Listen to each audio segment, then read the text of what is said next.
Nzambe na pesi mbote esika bozwami esika te kola eka na pambola bino lelo toza tongo na oti kotika bana na classe na koti donc na ningara na soko simba comme d'habitude le quoi na bani musala tena na ndako kala te na badala ngai musala na donc le quoi na ndako na zo fokte boye même à ça na pena musala donc na za toujours organiser na ko na yebi que na za na plan na sala ka ke boye donc mama ko za na organisation na ba toujours za organisation mo la ke vi na yo elo ba ngo easy de ba ngile ba lobaka on a pena commis ndisama penza te mais sur organisation tout ba mo na ke ma famille surtout la vie on nous a toujours pas si pour donc il faut que ça rate une organisation au planning quel ce qui na mongolo na nzambe sina na mlobi na osala boye na ozon ça boye donc yangwana tout aura toujours motivé ma maman elle aura toujours biso ba maman tout aura toujours motivé ils sala te zalaka toujours motivé ko prendre soin ya bota na yo ko prendre soin ya yo moko ya bana na yo kozatana bana na yo kozatana mobile na yo me ba papa pe kozatana famille na yo na mwasi na yo na bana na yo kota papa msusu na ke pesa ba famille ba motanke so ka sa pani internet na yo na kota na phone na tele émission yo azo saboye azo pesa famille ka tant ke mais azo pesa ni internet ba réseaux sociaux tant like famille na yo donc ils a bien été et on a donc tout a toujours motivé biso surtout na kati ndako bana ba mama na ba papa peke mabota na chose eza toujours na eke de toujours malamu pour na ko éviter ba makambo mosusu bazali bien lope to ko partager na soma ki mo machine etumbaka nini etumbaka biloko donc iso ozali na bato batana ba gardente soko osombi yango omonke ko edo ata na ndako boye otumbi moi misuni na yo ekozala wana to partager na ba mama soki nti ba misusu bazala bandako mais bazina gardente mais soki oza mo machine na yo oyo osombi yango omoni ke okoyeba na koyedo ata na kati ya ndako oyotumba ezalaka nango mpenza milinga te ndenge na tangi inspection ndenge bakomi donc carton na kutu yango na nsima okoza te yango deja carton nango yango ndenge eyaki omoni tokosala babeki na kati ya ndako otumbi mwa ntaba na yo mwa nyama na yo mwa fiche na yo omoni ke eza mwa idée ya bien yango na nalingaki te toleka na kopartage na bandeko na ngai oyo msusu bayebi yango te nasomaki yango na ebay na amazon mpe eza nango so okoti wana omoni kaka donc comment utiliser electric wana eza electric barbecue grill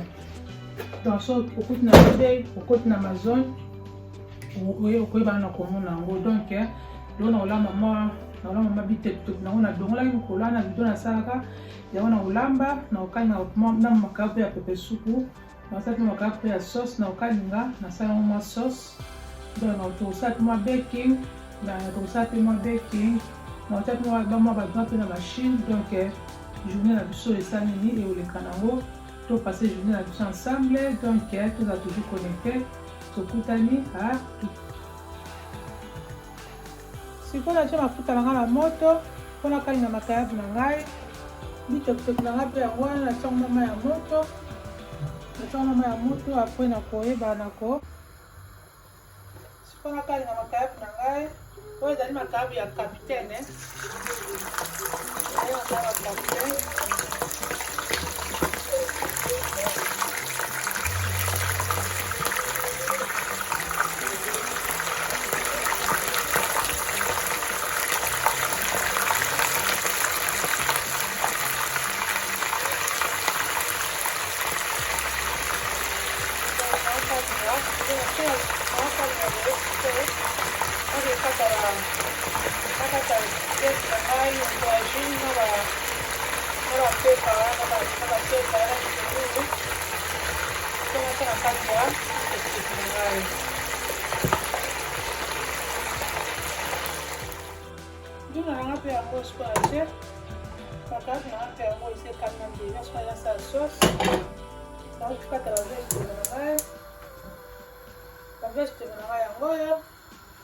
nakati litungulu moko natie mwa ndembi tige moko ya ndembi ya mwa monene nakati katikati ya aubergine donc yango na katikati ya blue pepper yango naokota na kati ya ndunda na ngai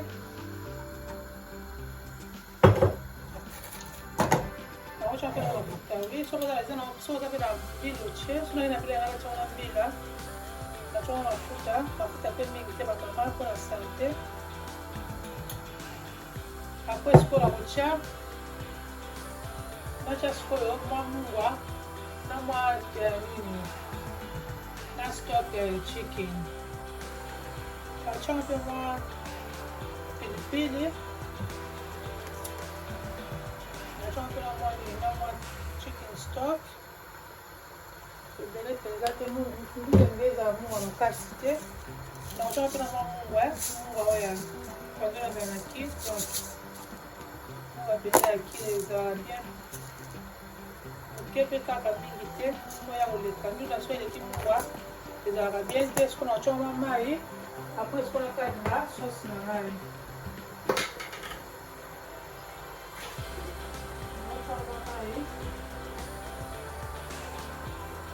nsima oyo nakalinga sikoyo sauce na ngai ya makaya kalamu nanga mpe ezaka kotoka nakotia sikoyo mafuta nakalinga sikoyo sauce ya makayabu na ngai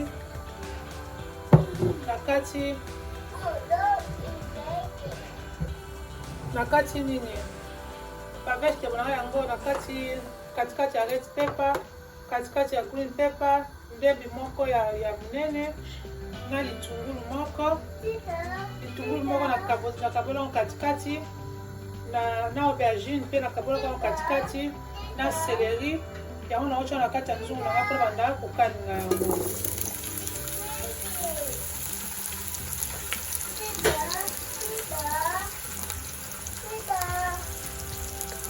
nakalinga na ndunda yanga mpe nakosanaki ye na bakali mpe mwa aye na bakitaki mpe garlic paste na kalamu na ngai nase mwa garlic paste kalalo nzoso kalalo natia na lejo ya nsima kuna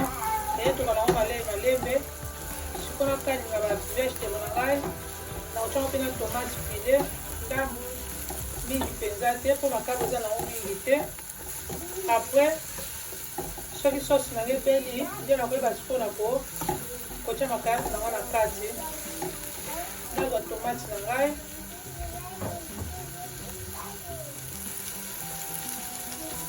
nazwi mpe na tomate na ngai pile mpenza ya mache ebele mpenza te mpona supu eza nango ka light eza nango mwa neti mwa pepe supu mpona kokala na tomate ezala so basauce nango ebeli nakoyeba nako na sauce nango naotia mwa black pepper naotia mwa black pepper naotia mwa all purpose oyo eza option na ngai so na option na yo otie eza nango problème te naotia mpe na mwa curry powder mingi naotia mpe na mwa curry powder curry powder na biloko na ngai naotia mpe na garlic paste naotia mpe na mwa garlic paste oyo eza biloko na ngai natie yo mpe soki na biloko na yo mpe otieza nango problème te naotia mpe na mwa ndambo ya chicken stock mingi mpenza te mpo makayabu ya toyeke makayabu ezala mungwa me nasisa mwa mungwa bien naotia mpe na mwa mungwa te mungwa te toyeke mungwa ekokala mingi naotia mpe ya moke sikoyo nazobalula naotia mpe na mwa moke ebandeli mpo bavegetable na ngai ebela soki sauce nango ebeli nakozongela bino nanga natia pene naremakeke mpe boye nango esili so nake shopping nakoyeba na kosomba mpona tokutani ya totalere sikoyo na moi sauce nanga c'est bon naza sikoyo makayabu nanga nakotia na kati ya nzungu na ngai makayabu nanga na kati ya yangoyo nakotia na kati ya sauce na ngai mpona alambela papa osepela nango soki olambeli mwa pepe supu boye soki aliaka fufu olambeli na mwa fufu na ye soki aliaka na loso oleka nango na bakemba mpe ekoleka nango. Donc na mwa légume pembeni monke eza c'est bon. Natonaka mwa mai moke apres soki totika mwa moke na kati na ngai nakangi lesho na ngai to nasambaka mosusu nasikolanga boye nakosa mwa bilamba na ngai na machine badra nakosa badra na machine nakokeye palette oyo nazomide yango te donc soki palette eki na ndako etiaka bandako mpe desope nakeye palette nabwaka bango naza koyedike po donc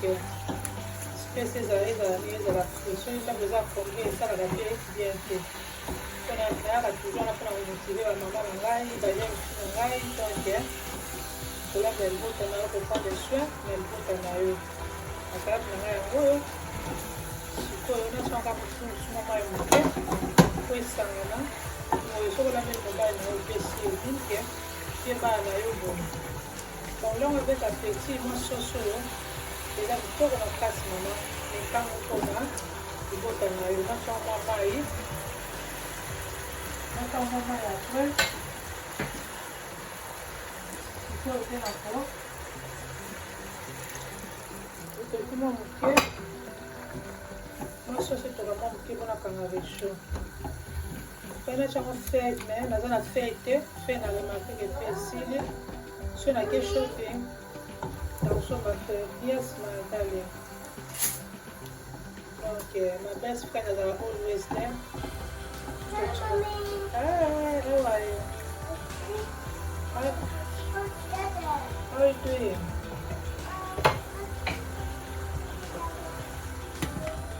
Okay, bonito.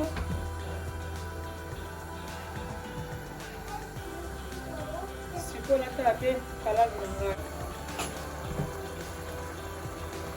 Kalamu na ngai pe yango oyo eyetoka se kotoko. Baveste mwana nyonso mpe namoni edine nango natie nango mbisi te donc olongo kaka na mwa po filtri na chaque tolongo kaka mwa nini na mwa makabu pembeni kalamu nango nasalaka na dongolaka ta ndosala video na ngai yango oyo nasoka na kolela te eza kalamu ya fresh namekama mwa bape c'est bon etokangaka malembe nakala natie kaka natie dembi natie litungulu natie aubergine natie na mwa ai na mwa chicken stock natie mpe na mwa mungwa na mwa ndako ya pepa yango etoka nango mpe malembe kala te ekopela nango soki mpo nango epeli boye sikoyo natia nini natia bilamba nanga na mashite ndenge na bai te bilenge so oza kolamba oza kobongisa babiloko nanga nasalaki wana sikoyo nalingi sikoyo nabanda kosukola yango mpo ete siki nanga ezala vite ngai ezali ngai na force motu te eza ngai naso nazolamba nazobongisa nazobongisa namoni ke edaka ngai ntango nakosisa nanga kolamba nakomaka nanga free donc nakofanda nanga mpe na relaxe wana donc eza ngai nalingaka esinki na ngai eza toujours clean eza bana nanga bayebi soki naza bayebi ke so bakutisiki na ngai clean basalelaki bango bayebaka clean bazongisi biloko na bango esika ezalaki wana ezali ngai mimi donc eza kaka conseil nazopesa eza nango mpe mabe te ntango tokontinue kaka biloko nanga totoka malembe na bana sikoyo clean bamesi nanga na tiaki wana mpe yango ebeli nango makarabi nango ebeli donc makarabi nango wana ebeli nango ndenge na beli mama lambela libota na yo eza kaka malamu mpona kolambela libota na yo sikoyo nakokanga na ngai lesho mwa pepe supu oyo ebimi kitoko nsuna moko ezobimawa donc olongo mpaa na fufu olona fufu na ngai kalamu na ngai mpe yango wana eza kobela na sape kalamu na ngai nakokanga resho sikoyo so nakangi resho apres nakline basai na ngai nalambelaki wana apres nakotisa bilamba na machine so ebana ngai bauti school toza bana kobeke ya nini cookies tosala tobeke cookies na biso après journée na biso esa nini esili nango donc napesaka toujours conseil mama tozala toujours na bana na biso dialogue eleki nyonso communication eleki nyonso bana bauti classe pose bango baquestion sololaka na bana na yo bakoyeba na kobomela yo eloko elekaki na school kuna ezali te soki osola na bana na yo te moni ke ekozala mpasi mpo bafungole motema mai soki baomona ke yo ozopesa bango attention bango mpe bakosala nini bakoyeba mpe na kopesa yo attention donc ezala biso biza yo mama eza yo papa kopesa na l'un à l'autre attention eza très important communication eza important dialogue eza très important na kati ya couple po couple eza toujours en bonne santé so dialogue eza te communication eza te couple mpe ekozala yango mpe na bonne santé te alors nanga mpe yango te yango donc naokanga mpe moto nazwi makabe nanga na china oza nsima mpona kanga deja moto makabe deja esengeli kalamu mpe yango mpe ebeni yango deja sokolakanga moto nayeba na kosala makambo mosusu sikoyo lokola kala na makabe na ngai ebeli boye nalai mwa fufu na ngai yango nazolia na ngai kala na ngai na makabe na ngai ebimi kitoko mama vraiment sikoyo toza ba 13 nazolia na ngai lokola nalie mwa fufu na ngai boye donc na poko na olia na ngai biloko ya kilo te na oliaka mwa biloko moko ya léger kaka mwa bafruit kutu bafruit na ngai nafana tia mwa bafruit wana mais bafruit esili biso nzambe apesinga makasi na okina shopping nakina kosala mwa shopping nakesoma bafruit donc eza kitoko makasi mpenza mama alambela libota na yo ekozala esengo mingi naza mpe kotia bilamba na nga machine nasi kolia soki nasilisi boye après nakoyeba na kosala bana na ngai mwa keke après journée na biso kosala nini ekosila nango to kotenga na bidi na biso ndenge nini ezali kokende na yango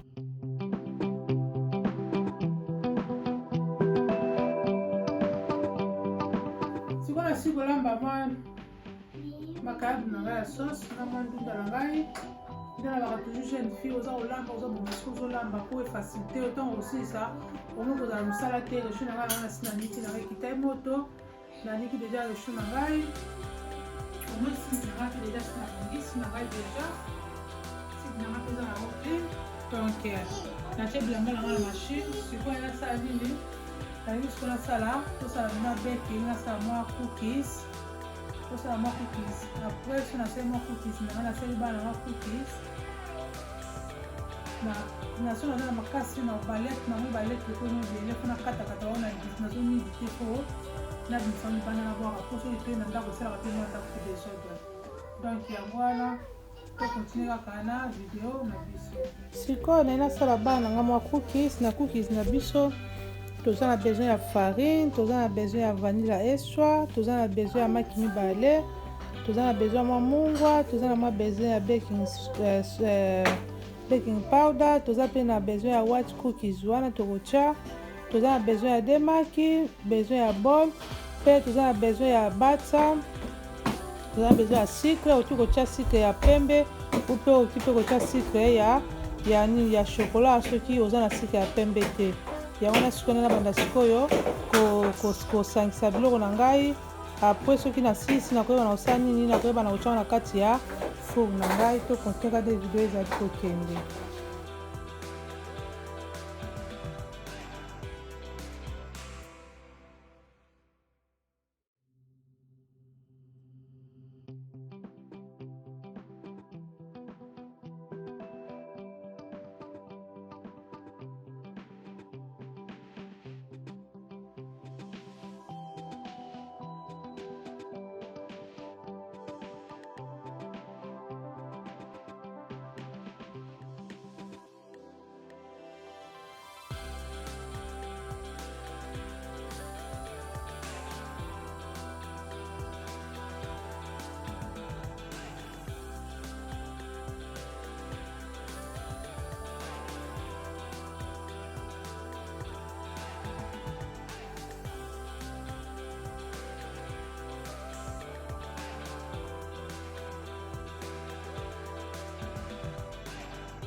sikoyo so nasi kosala pati na ngai nakota na kati ya fridge na okipa yango pendant 30 minutes. Après nakobimisa yango nde nakosala mo baboule. Après nakotia yango na tray. Après natia yango na kati ya oven. naza kochauffe déjà oven na ngai na 180 degré echauffaka déjà mpona kotisa cookies na ngai. sikoyo 30 minutes na ngai ekoki déjà nabimisi pati na ngai na kati ya fridge na sikoyo nazolingalinga ngo bambuma mpona bana kotia na kati ya oven na ngai. tolandaka ndenge video ezali kokende.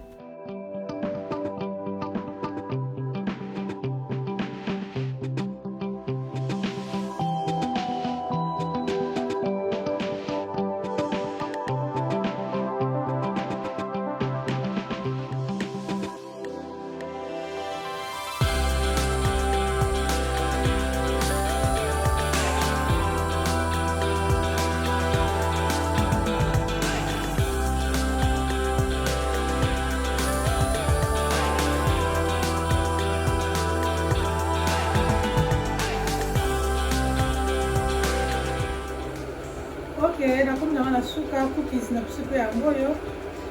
ebeli nango.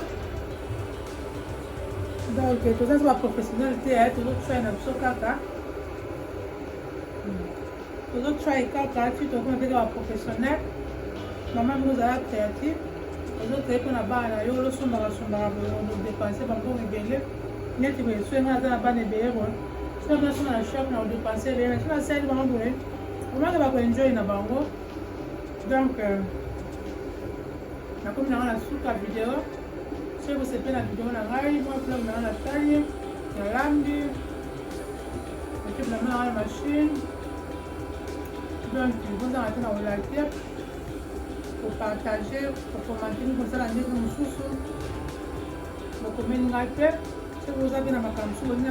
nasala po partage bokomeli ngai na commentaire nala toujours wana disponible mpona kopartage na bino. Donc nasukisi na ngai awa soki nzambe abate biso lisusu na kozonga lisusu tokoya lisusu mpona kopartage na bino mpo nzambe autya kati na motema na ngai. Donc napesa baboni na ngai nyonso mbote to bakala ya sika boza kobakisa mashak jour. Merci vraiment nzambe apambola bino mpona soutien na bino. soki bino kosapoti ngai te moto akosapoti nga mpe aza te tika ete nzambe apambola bino. tokuta na prochaine émission napesi mbongo bye bye.